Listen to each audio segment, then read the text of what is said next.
Olá, eu sou Francisco Carlos Tchaikovsky, tenho minha vida profissional ligada na área econômica e nesses últimos 35, 40 anos ligado ao agronegócio, à indústria do metal mecânico.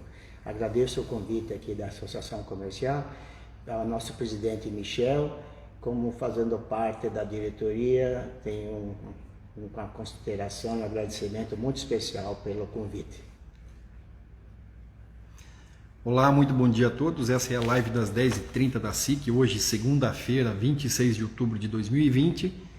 E o tema que nos traz aqui hoje, o que esperar da indústria no pós-pandemia.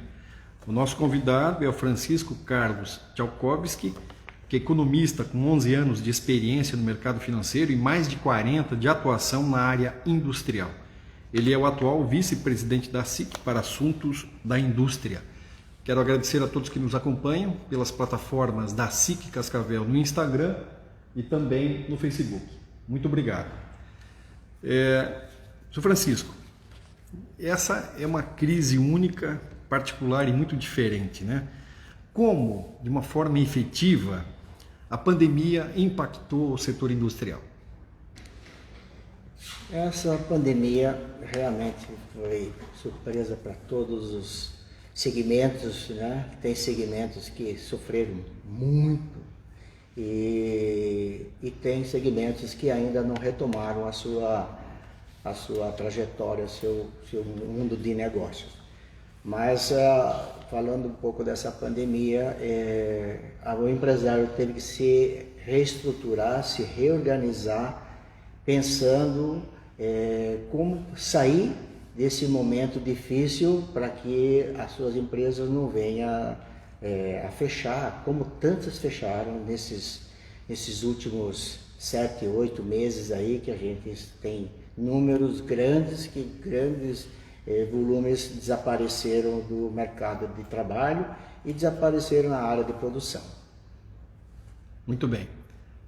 Eu sou o Jean Paterno, jornalista da Associação Comercial. Mais uma vez agradecer a presença de todos aqui no Instagram e também no Facebook e convidar todos para que, se tiverem interesse, né, em algum aspecto específico dessa nossa conversa, o que esperar na indústria no pós-pandemia, por favor, que passem as suas perguntas aqui pela plataforma do Instagram. O nosso convidado é o Francisco Carlos Tchaikovsky, que é vice-presidente da SIC para assuntos da indústria. Seu Carlos, que setores da indústria foram os mais atingidos, né, por esse momento tão atípico? Que tipo de readequações foram feitas? Houve demissões, enxugamentos e novas configurações nesse setor industrial? Sim, teve indústrias na área do metal mecânico, que se refere à indústria automobilística, não só de automóveis, mas de caminhões, tiveram problemas sérios. Fecharam as linhas de produções, desativaram muitas linhas de produção, por falta também de alguns componentes de matéria-prima e outra pela própria segurança do trabalhador, para ajustar tudo dentro do que estava se solicitando pelo Ministério da Saúde, com essa pandemia, novos procedimentos que precisaram ser feitos dentro da indústria. E isso é muito difícil, não se faz com uma fábrica em trabalho. Então, desativaram, principalmente a linha automotiva e na linha de tratores, de coletadeiras e de caminhões, que são indústria de metal pesado. Ela teve que se reestruturar com o próprio local de trabalho. Isso fez que teve demissões, não havia possibilidade de deixar esses trabalhadores dentro da fábrica, e as fábricas sentiram momentos difíceis, que isso ia afetar o faturamento, o financeiro, o caixa dessas empresas, e elas se obrigaram a fazer demissões. Mas isso foi um momento, O mundo inteiro, a mídia toda vinha comentando que na Europa, onde foi o início assim, da grande pandemia, ela tomou essas atitudes e com certeza logo em seguida veio para a América. E quando chegou na América foi assim uma atitude que foi assim copiada um pouco do que aconteceu com a América, com a Europa, e foi feito essas mudanças, essas alterações, e fazendo ajuste dentro das suas próprias fábricas. Muito bem. Seu Carlos, o senhor trabalha nessa área industrial há 40 anos e certamente o senhor vai poder dizer aqui na sequência, não viveu nada tão grave, tão agudo como a pandemia, né, do coronavírus trouxe agora. Mas, especialmente no Brasil, existe um processo de readaptação que é muito rápido, muito ágil. E as pessoas e as empresas acabam em algum momento, né, se entendendo com esse novo momento, compreendendo o que elas precisam fazer e para poder seguir de alguma forma as suas vidas e os seus negócios. De que forma a indústria e quais principalmente são esses novos hábitos que a indústria passou a incorporar de março para cá para se antenar, se conectar a essa nova realidade? Essa é uma grande vantagem, né, do Brasil, ao nosso povo, ao nosso industrial. Ele se reinventou, ele não tinha outro caminho, ele precisava achar alternativas. Muitas empresas do metal mecânico partiram para segmentos que não faziam parte do métier dele, do dia a dia dele, do conhecimento, do know-how que eles tinham. E com a pandemia, elas precisavam que a empresa não chegasse ao caos, fechar totalmente, ela teve que buscar outros mercados. E com isso aconteceu que o Brasil, as nossas empresas, o volume de empresas, elas não desapareceram. Muitas desapareceram sim, mas o grande volume não desapareceu em função da busca de novas alternativas. Nós temos empresas do metal mecânico que eram fabricantes de alguns equipamentos, vamos falar na linha doméstica, ou na linha agrícola, ou na área de transporte. Ela partiu para outras coisas, ela foi buscar. Quando o Brasil começou nesses últimos 24 meses, a área energética, as renovações das energias renováveis. Então teve empresas que saíram do mercado e buscaram o mercado das energias fotovoltaicas, para que o segmento dentro do metal mecânico dele, as máquinas não fossem desligadas e não fossem demitidas esses profissionais. Porque você criar uma empresa, você ter os profissionais, você tem que ter profissionais que têm que ter treinamento. São poucos os segmentos dentro da indústria que você pode buscar o colaborador, né, no mercado e jogar ele para dentro da fábrica que ele vai trabalhar, mas são trabalhos mais simples, mas trabalhos que têm qualificação, principalmente na área de solda, de corte, de dobras, de cálculos. Esses profissionais você não pode perder. Você tem uma história com ele, você tem um treinamento com ele, você tem um investimento em cima desses profissionais. Então, esses profissionais ajudaram os seus próprios diretores, comandantes de fábrica, a criar novos produtos. E aconteceu, e foi o que sustentou, e aguentou a nossa indústria brasileira. Ela se reinventou, ela fez novos produtos, foi ao mercado, buscou esse mercado e está sobrevivendo, graças a Deus.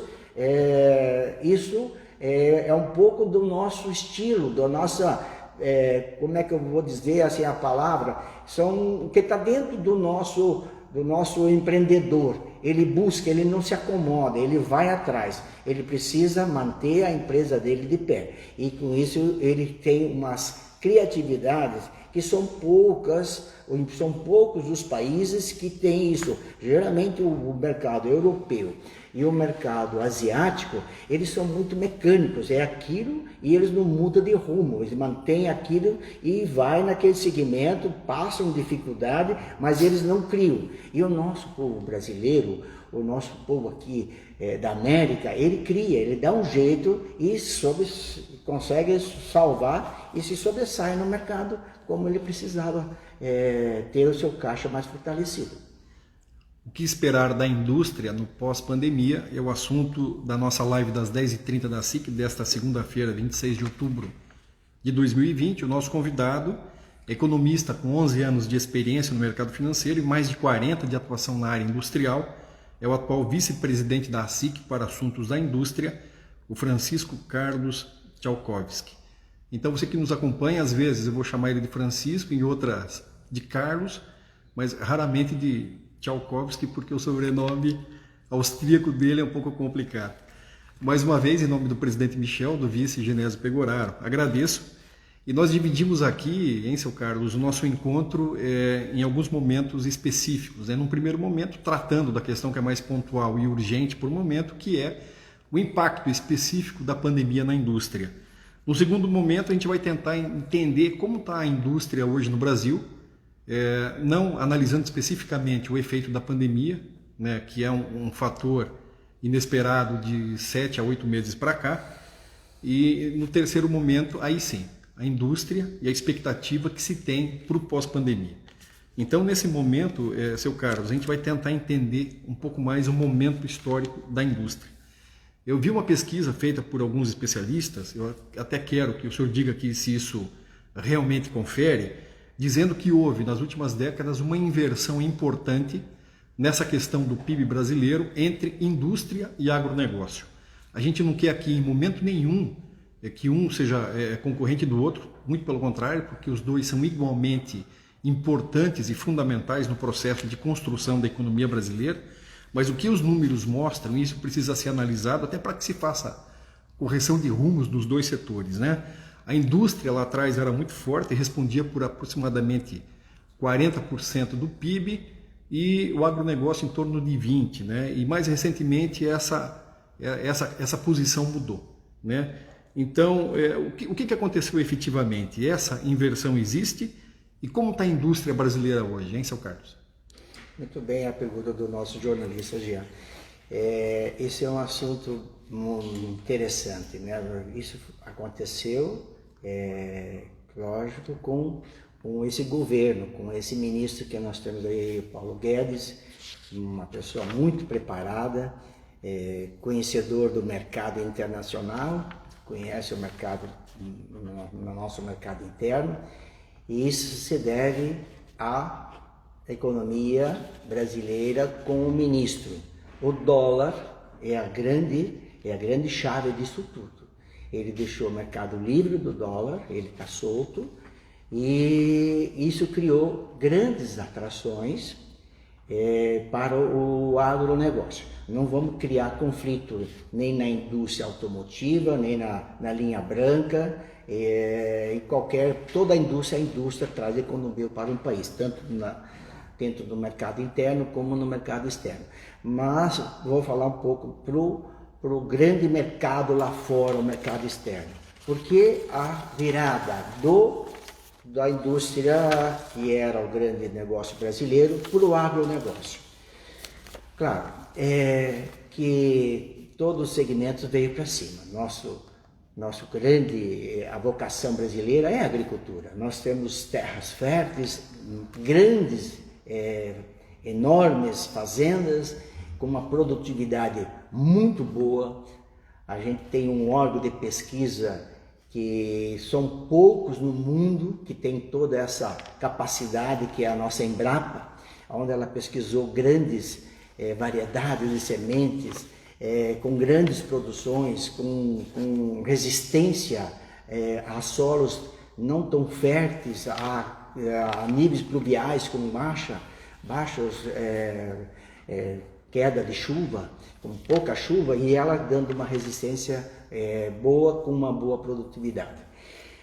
Eu digo assim, que a agricultura, ela tomou a frente porque se deixou o homem livre, junto com essas empresas de pesquisa da Embrapa, a pesquisar os seus solos e desenvolver qual é a semente adequada e qual é o período correto para que isso seja implantada nas suas fazendas.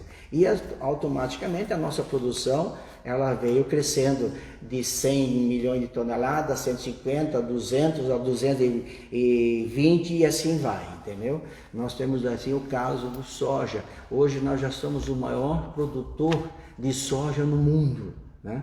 Então isso é um respeito que o mundo inteiro tem por nós. E o soja é um dos cereais, né, mais consumido no mundo, não só soja como o milho, mas o soja tem uma gama de derivados que são fabricados e que o mundo precisa. E isso com esse dólar solto, com esse dólar livre, se tornou muito interessante a exportação do soja. Isso fez uma balança comercial, a gente pode ver nesses últimos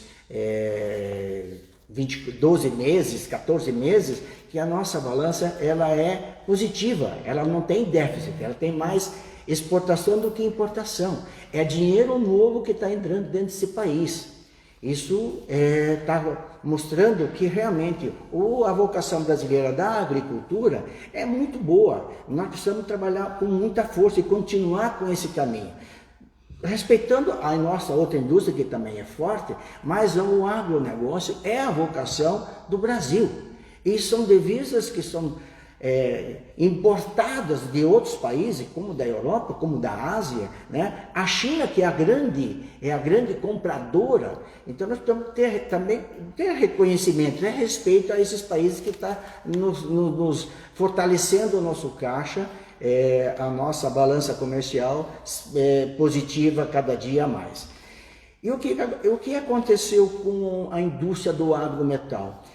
Quando o soja e o milho, os derivados do soja, os derivados do milho que são exportados, a carne bovina, né, que também são exportados, que o mundo compra do Brasil, que tem uma qualidade excelente, a nossa carne bovina, o nosso frango, né, as indústrias nossas de frango, e tem uma alta tecnologia. Isso eu poderia te dizer assim, que hoje os nossos frigoríficos de abate de aves é ponta no mundo.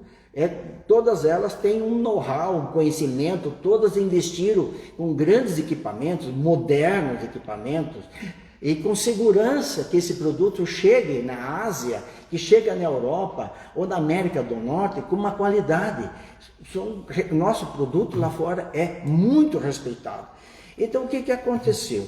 O agrometal, quando a agricultura se fortaleceu e cresceu e teve esse grande mercado lá fora buscando, a indústria de metal mecânica do agronegócio ela teve que se virar, ela teve que começar a fabricar mais máquinas, mais transporte, equipamento, porque você não faz plantio, não se planta mais um pé de soja, um pé de milho, de trigo, como era 40, 50 anos atrás. Hoje é toda mecanizada e as máquinas precisam de componente de peça. A indústria da agricultura de metal mecânico, ela precisou se inovar, buscar tecnologia, buscar novos equipamentos, modernizar, não só dentro do metal, da parte mecânica, mas também na parte de software, buscando tecnologias por satélite, equipamentos que são agregados às plantadeiras, às coletadeiras, aos tratores, aos pulverizadores,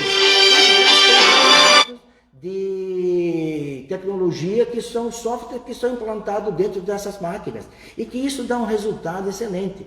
Então a nossa indústria do agrometal cresceu em função do quê? Do agro, da exportação. E de todo esse que eu comentei agora, da soja, milho, carne, né, ela fortaleceu o caixa dos nossos agricultores e ele veio com tudo, veio à busca. Por isso, esse grande crescimento no agronegócio.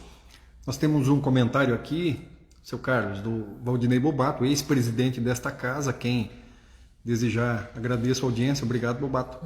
Ele está dizendo aqui o seguinte, que a maxi desvalorização cambial incentivou a agricultura, que é a mola propulsora da economia brasileira. É isso mesmo, de acordo com o que o senhor acabou de explanar aqui. Mas, seu Carlos, qual seria, diante desse contexto todo que o senhor apresentou, de uma forma bastante profunda e com autoridade, qual seria para o setor industrial a política ideal no Brasil? É o sonho, né, de todo brasileiro, é o sonho. A minha esperança não vai morrer. Eu sou muito otimista, acredito, né? Precisamos acreditar nesses políticos que têm o poder da caneta, né? E que se faça essa reforma, na reforma tributária, né? Na reforma trabalhista, né? Já passou parte, já temos bons resultados. Mas precisamos ainda mais, precisamos que essa reforma tributária, os contadores, eu vou falar agora um pouquinho do pessoal que trabalha no setor contábil, gente, é uma complicação. Dentro do nosso agro, nós temos tributações diferenciadas, alíquotas diferentes, produtos que têm imposto IPI, outros não têm, é uma confusão muito grande.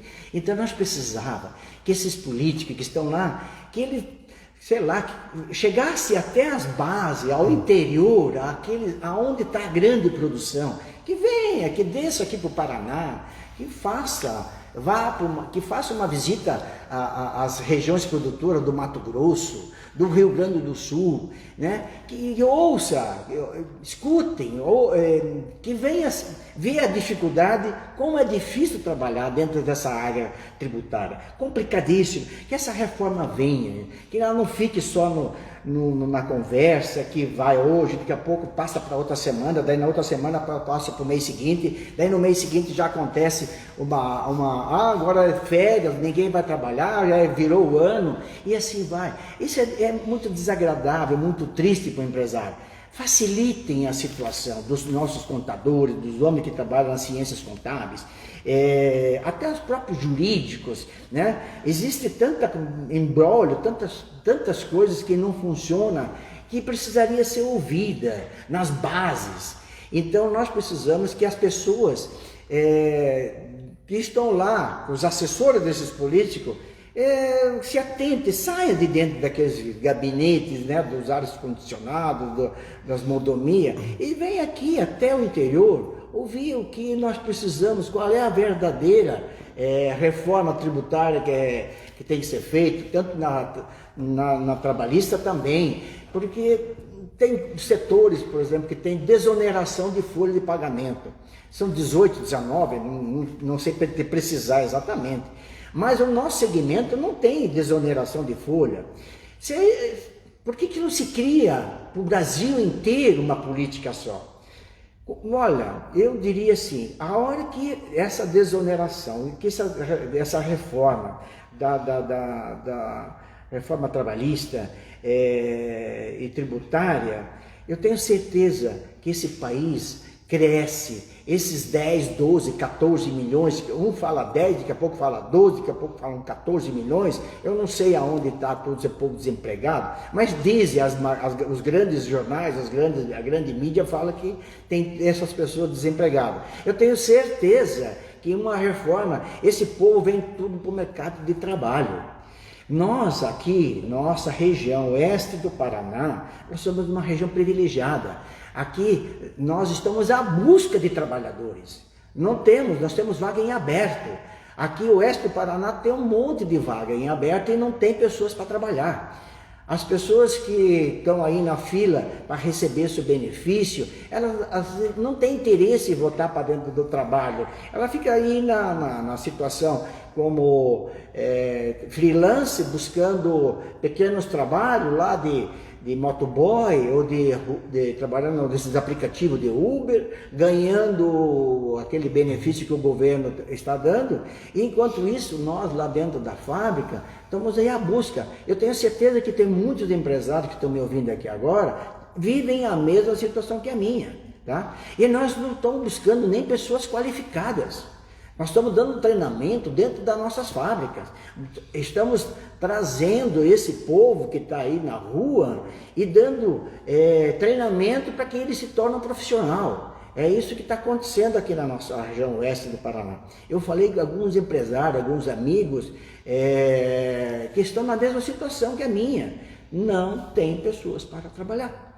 Elas preferem ficar no anonimato, aí ganhar o benefício e fazer, como se usa na gíria, fazer o bico, né? Que é uma palavra chula, mas ele busca ali o trabalhozinho de motoboy, de Uber, tem as pessoas que fazem o trabalho de diarista, e assim vão vivendo. Mas não é por esse caminho que o Brasil precisa. Nós precisamos de pessoas empregadas, pessoas que estão lá dentro do setor de trabalho, que tenha todos os seus benefícios, contribuindo para o país a sua parte do INSS, a empresa recolhendo todos os seus impostos, para que amanhã depois essa pessoa se aposente e tenha um caixa para sobreviver o resto da vida que lhe resta.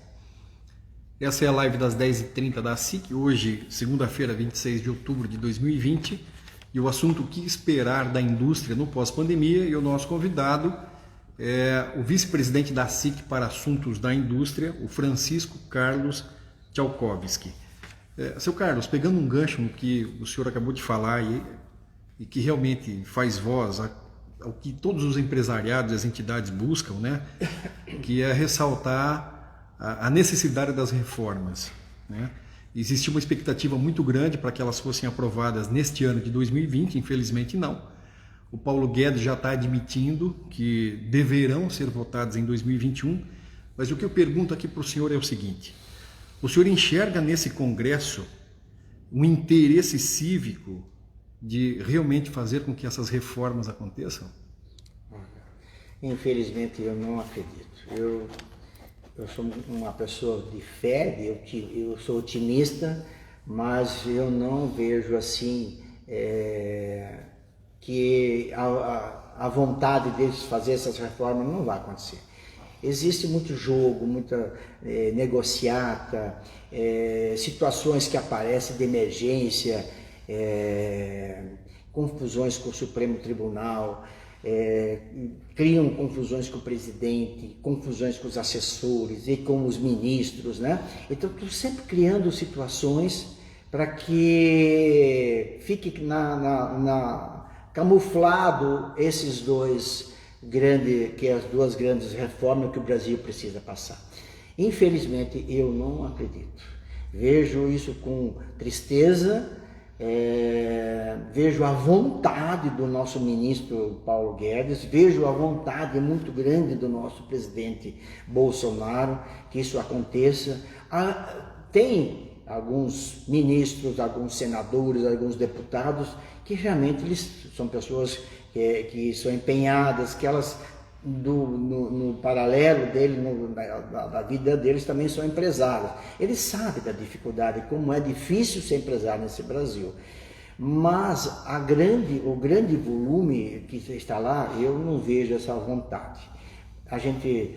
Seria um ano ideal para se fazer isso, porque todo mundo ficou em casa, se pensou, os atritos se acalmaram num instante com essa pandemia, né?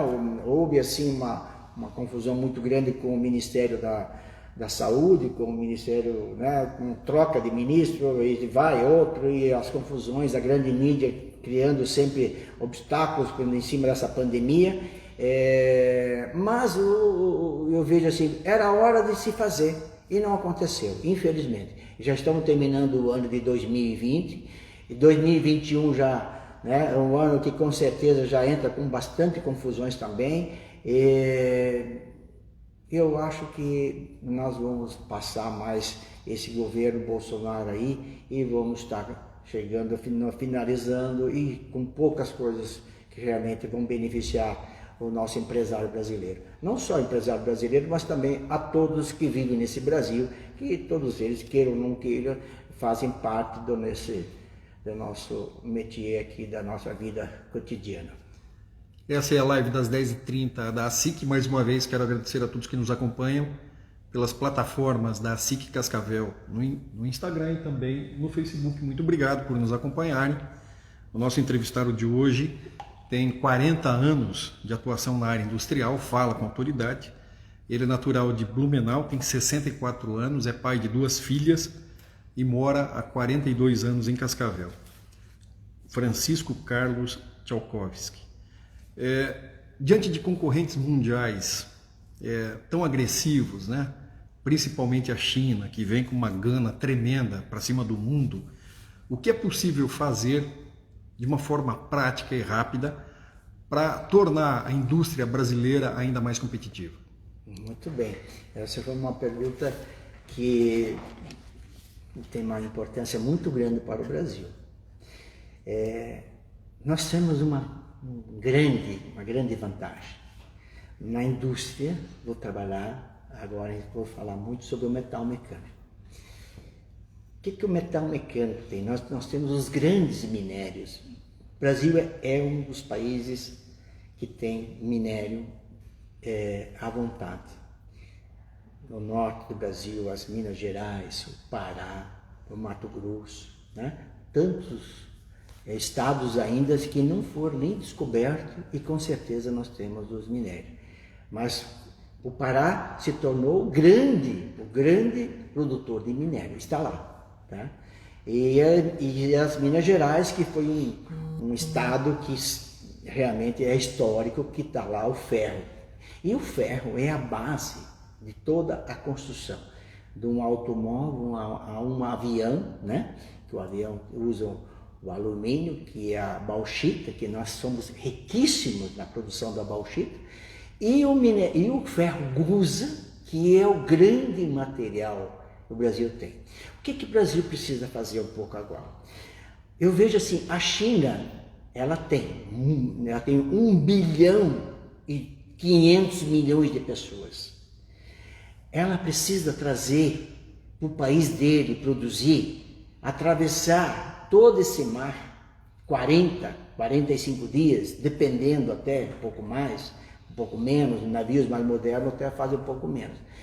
Mas é um transporte que é caro, levar o ferro gusa para transformar em metal mecânico e vir a competir aqui dentro do Brasil. Então o Brasil é muito competitivo com o metal mecânico com esses países da Ásia. Lógico que sabemos que na Polônia, na Ucrânia, os países da antiga cortina de ferro são produtores. A Rússia tem produtor de ferro gusa, de materiais, mas ele tem um custo de exploração muito mais caro que o nosso. O nosso está assim na luz do dia, fácil de extração. E temos uma vantagem, a nossa indústria da transformação do ferro bruto lá das minas, né, para ser transformado em lingote, nós já dominamos isso aí há mais de 50 anos. Então o Brasil tem um conhecimento muito grande. Ele tem, vamos dizer assim, as cartas na mão. Ele pode comentar, ele pode chegar no mercado internacional e fazer o preço. Ele é o dono desse mercado. E a China, com isso, ela é a nossa compradora. Ela vai nos deixar mais dólar dentro da nossa balança comercial. E automaticamente o Brasil fortalece e cresce. Mas nós precisávamos ter uma política mais séria nesse esquema. Não podemos exportar todo o nosso material para a China. Nós precisamos entender que dentro do Brasil nós somos um país também forte na área de metal mecânico. Nós somos grandes fabricantes de tratores no Brasil. Tanto que as grandes fábricas, John Deere, Massey Ferguson, Valtra, né? New Holland, estão aqui dentro, fabricando tratores e colheitadeiras. Porque são fabricados do quê? Eles não é fabricado de madeira, nem de plástico, é ferro, é aço. E são as grandes siderúrgicas, fundições, que são as fabricantes dessas peças, que são usinadas e são montadas as máquinas agrícolas. Então, nós temos que pensar um pouquinho que teria o Ministério, né, da Economia, o Ministério da Indústria, analisasse que não mande toda a nossa matéria para fora do Brasil. Lógico que é um momento interessante, o dólar está favorável para nós, a nossa carteira se fortalece, mas nós estamos judiando de pequenas empresas. Tem muitas empresas, ela já está tomada, mas ela está tomada porque ela tem um limite, ela está com falta de matéria-prima. Eu falo como uma propriedade porque dentro da nossa siderúrgica, dentro da nossa fundição e dentro da nossa fábrica de usinagem, nós estamos tendo problemas, nós temos falta de mercadoria. Quem trabalha com a chapa de aço, hoje está faltando no mercado. Pessoal que trabalha com cobertura, está tendo problema porque não tem telha, não tem a chapa de aço para fazer a telha, não tem estrutura, não tem ferro para fazer estruturas metálicas. Nós não temos hoje a matéria mais básica, mais simples, que é a sucata. Por que não tem sucata? Porque a indústria que está fazendo as suas máquinas, ela não está gerando resíduo, porque ela não tem a chapa, não tem a matéria-prima. E isso foi para o mercado externo, fugiu de dentro do controle das nossas mãos. Então a gente está sofrendo muito. Tem muitas empresas que estão aí com a capacidade de trabalho com 70%, 60%, e o resto está faltando, ela está diminuindo até a carga horária, uma está dispensando alguns funcionários até por falta de matéria-prima. Então o governo teria que olhar um pouquinho isso, não deixar exportar tudo, controle, olha, vamos exportar 30% ou 40% e o resto, 60% ou 70% fica aqui dentro do mercado interno. O que aconteceu? É fácil de ver nesses últimos tempos. O mercado estava dizendo que estava faltando arroz, que está faltando soja, que está faltando até milho. E estão importando soja. Não é possível um país que é o maior produtor de soja e buscar soja de fora. Não dá para entender. Buscar arroz, que somos grandes produtores de arroz. A nossa alimentação básica é feijão e arroz. Isso é o consumo brasileiro. O arroz foi na casa de valores fora do normal. Isso cria uma inflação, que ela tá entrando devagarinho, as nossas pessoas estão sofrendo. Então o Brasil precisa controlar um pouco disso também. Não deixar que vá tudo para fora. É interessante hoje a moeda, o dólar está excelente e vamos exportar tudo. Não, segura a carne, segura o arroz, segura um pouco soja, segura o milho. Se daqui a um dia nós não temos frango para comer, o frango foi tudo embora para o mundo. Eu acho que esse controle tem que ser tanto na área de alimentos como na área de metal mecânico. Que se controle, que não se exporte tudo, porque a indústria está passando por algum momento de falta de matéria-prima. Isso está acontecendo comigo e com certeza com todos os nossos colegas que são industriais, têm sentido isso aí. Os preços estão subindo, existe a lei da oferta e da procura, que isso sempre aconteceu no mundo inteiro, isso é histórico, mas o Brasil precisa ter um pouco de controle nisso daí. Francisco Carlos Tchaikovsky é o convidado da nossa live das 10h30. 26 de outubro de 2020, e o nosso tema é o que vislumbrar para o setor industrial depois da pandemia. A metal mecânica vai muito bem, o Brasil realmente é uma referência, é um exportador nessa área, mas que outros segmentos da indústria, seu Carlos, neste momento estão bem? Olha, tudo que está voltado ao agro estão bem. Não tem nenhum segmento que está passando por dificuldade. Pode ser que está passando por dificuldade por falta de matéria-prima na construção das suas máquinas, mas a carteira dele está toda vendida. É um exemplo nosso, a nossa carteira está vendida até janeiro. E tem tantas outras empresas que estão assim. Eu tenho informações das fabricantes de coletadeira, de tratores, de caminhões, que a entrega está para janeiro, fevereiro, março, né? Isso aí, o mercado aqueceu e o pessoal foi à compra e está todo mundo bem. Não existe nenhum setor que é ligado à área da produção, que está ligado à agricultura, que está ligado na produção de alimentos, que vou dizer assim que as fábricas estão paradas, pelo contrário, Todas elas estão contratando gente, estão buscando, pagando a matéria-prima mais cara, né? Porque o mercado é a lei da oferta e da procura, ela existe, ela está aí, só que está tendo um aumento que é um absurdo. Isso é ruim para o país, porque isso pode criar uma inflação que lá na frente pode dar um baque para o nosso Ministério da Economia, né?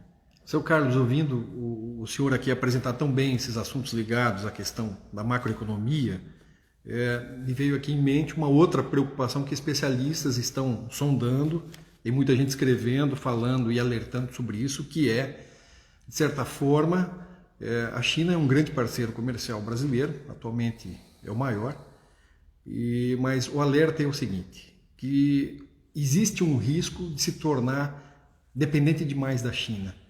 50%, 60% de todas as exportações brasileiras indo para um lugar só. O senhor também tem esse receio? E que tipo de problemas uma dependência tão grande, tão séria pode acarretar? Eu tenho, muito. Aprendi lá no meu tempo na área de economia do banco, né? Eu sou de uma escola que é o antigo Banco Bamirindos, e o presidente ele sempre falava para nós lá na área da gerência: nunca coloque os ovos num cesto de vida, né? Em diversos cestos, porque se você levar um tombo, né? Você quebra um cesto só de ovos e os outros se salvam. E a grande preocupação minha é isso aí. A China não é um país que tem um regime socialista, né? O comunismo, o socialismo, votado assim, a gente não entende, porque uma hora é capitalista, daqui a pouco é um socialista, daqui a pouco é um comunismo, é estranho esse país. É grande, tem uma população enorme, uma população consumidora. E o Brasil se tornou assim muito dependente da China, muito. Dentro do nosso segmento, não só o meu, mas vou falar assim um tema que é importante que todos nós ficamos alerta. Quem manda hoje no mercado de rolamentos, eu vou falar um item que é a base, não se constrói nem uma máquina sem um rolamento. O rolamento precisa, né, fazer o giro. O caminhão tem que andar em cima de rolamento, trator, coletadeira, implemento, né? E hoje vou dizer assim, 90% da indústria brasileira ela compra rolamentos da China. Esse é o grande perigo. Tantos outros produtos que o Brasil, eu não saberia nomear aqui, mas eu nomeei esse que é um item que eu preciso, que eu só compro hoje. A minha fábrica 100% é rolamento da China. Então tem horas que eu tenho medo, se ela dar uma barrada, acontecer algum problema dentro do país, tanto na área, um conflito, né, de política ou uma catástrofe, sei lá, né? O mundo já se viu acontecer muitas coisas, né?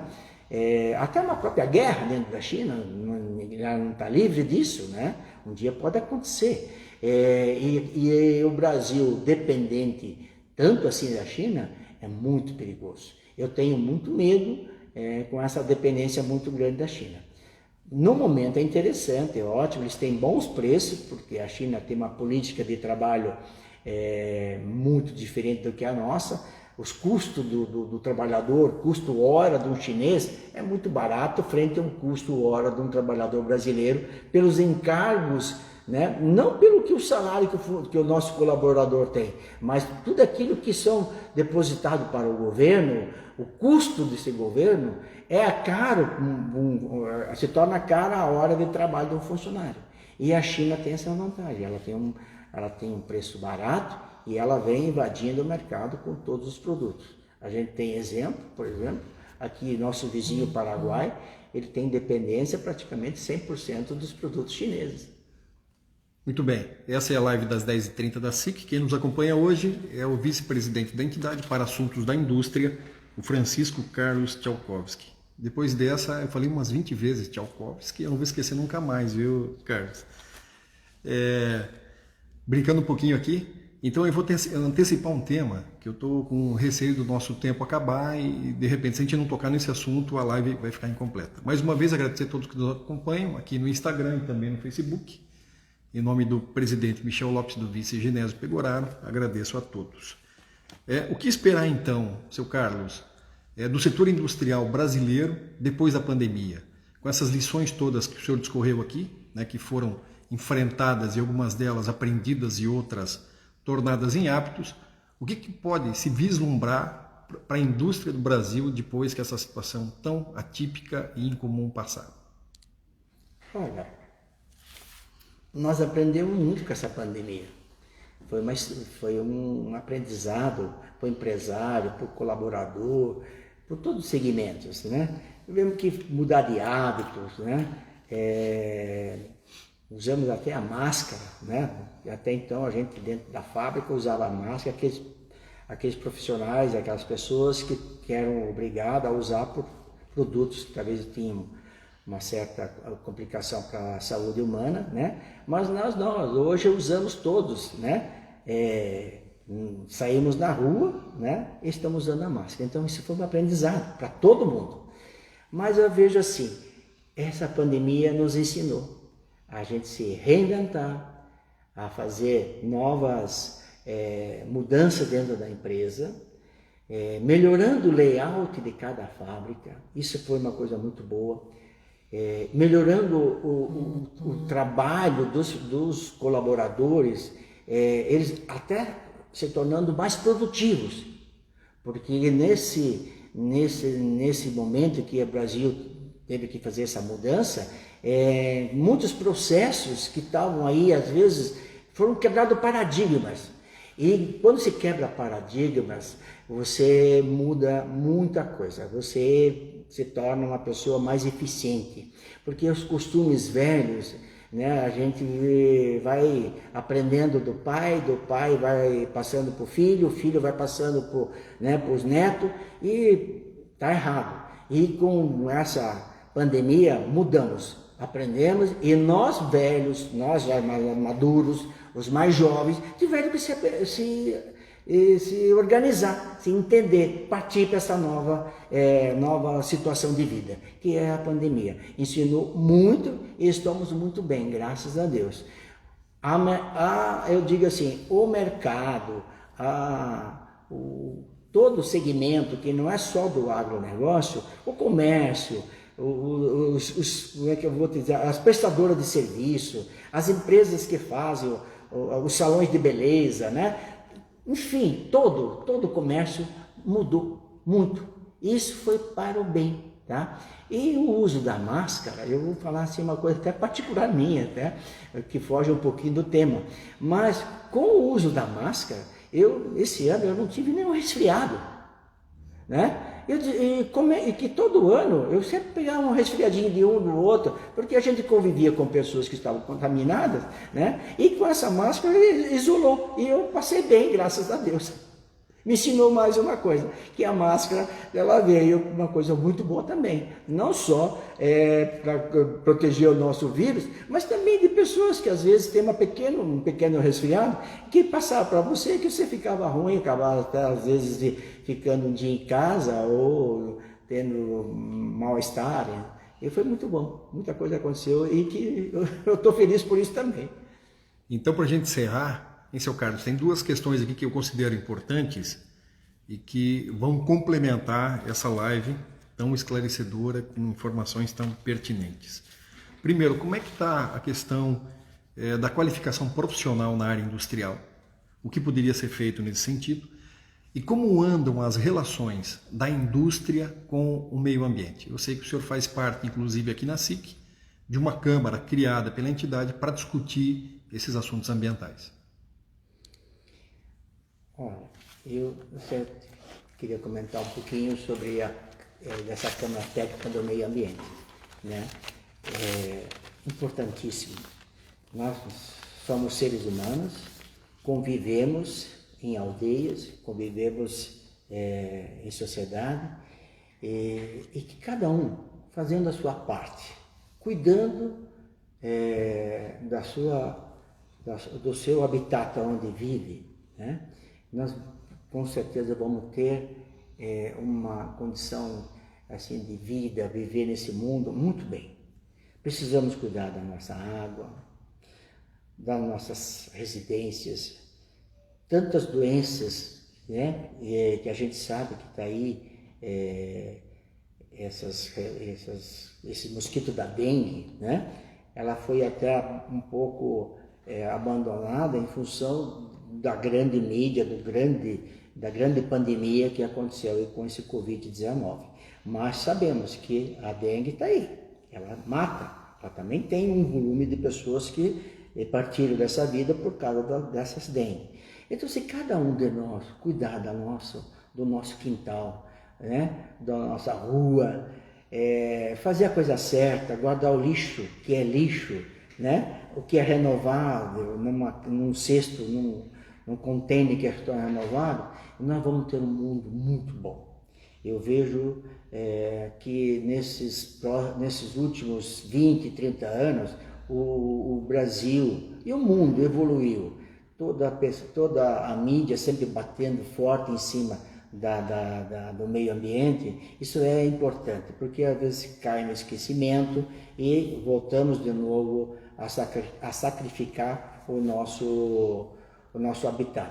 Precisamos cuidar dele. É daqui que nós temos a nossa sobrevivência, das nossas águas, do nosso ar, da nossa qualidade de vida, pragas, né, que são advindas por maus cuidados, por dejetos que são abandonados, né, e essas pragas com certeza elas vêm afetar o ser humano. Então eu trabalho muito forte dentro da minha fábrica, cuido muito disso dentro da minha fábrica, faço muitas reuniões para que eles também que seja uma extensão, não só ali dentro do ambiente de trabalho, mas que eles levem isso também lá para as suas residências, para as suas casas. Tá? Você me fez a primeira pergunta, que eu gostaria que eu entrei do meio ambiente. É a questão dos profissionais, da produtividade, da preparação técnica. E o nosso jornalista fez uma pergunta muito boa. É ótimo quando as pessoas estão preparadas para fazer esses questionamentos. Te digo o seguinte, profissionais do Brasil, nós temos muitas escolas. Vou nomear assim, nesses últimos 10, 15 anos, 20 anos, as entidades bateram forte e continuam batendo forte, sempre buscando escolas profissionalizantes. E para o empresário isso é muito bom, excelente, porque já traz o profissional, o colaborador, já com algum conhecimento técnico, como ele precisa ter os cuidados, o que ele precisa saber, quais são o básico do básico para ele entrar dentro de uma fábrica, entrar dentro de um comércio, de um segmento. Isso aí é muito gratificante para o empresário. Gostaria também de ressaltar as nossas faculdades, as nossas universidades. Todas buscaram cursos técnicos de engenharia, porque uma indústria não se faz sem engenheiro, ela precisa de engenheiros, ela precisa de pessoas que sentam nos bancos de escola e vai buscar o princípio básico. Depois, eu sempre falo, depois ele vai aprender lá no chão de fábrica. Ele precisa buscar o ensinamento, como diz assim, ele tem que saber os 10 mandamentos. Depois dos 10 mandamentos, ele vai praticar eles lá dentro da fábrica. E quando ele está lá dentro da fábrica, ele tem uma noção como isso fez bem a essa faculdade, esse curso técnico que ele aprendeu. Porque ele vem já com a alma preparada. Muito bem. Mais uma vez, em nome do presidente da SIC, Michel Lopes, do vice Genésio Pegoraro e de toda a diretoria, agradecer aqui a participação na nossa live das 10h30 da SIC, do Francisco Carlos Tchaikovsky, que é economista com 11 anos de experiência no mercado financeiro e mais de 40 anos de atuação na área industrial. O Francisco Carlos é o atual vice-presidente da indústria da SIC e falou aqui com a gente sobre o que esperar da indústria no pós-pandemia. Mais uma vez, muito obrigado. Eu agradeço o convite ao nosso presidente Michel, ao nosso jornalista Jean, que tão sabiamente, né, tão preparado, me fez essas perguntas, me questionou, e todas elas com uma fundamentação muito boa, com uma base muito interessante para todos que estão nos assistindo, e talvez, né, muitas pessoas precisavam de algumas informações que estavam, quem sabe, aqui dentro de casa e hoje partiram para fora. Graças a essas mídias, né, esses novos recursos que nós estamos podendo desfrutar. Do meu tempo não tinha nada disso, né? Mas que bom que eu ainda estou aqui e posso desfrutar desses momentos tão agradáveis para poder falar alguma coisinha e transmitir isso aí fora. Isso me dá uma satisfação, uma alegria muito grande.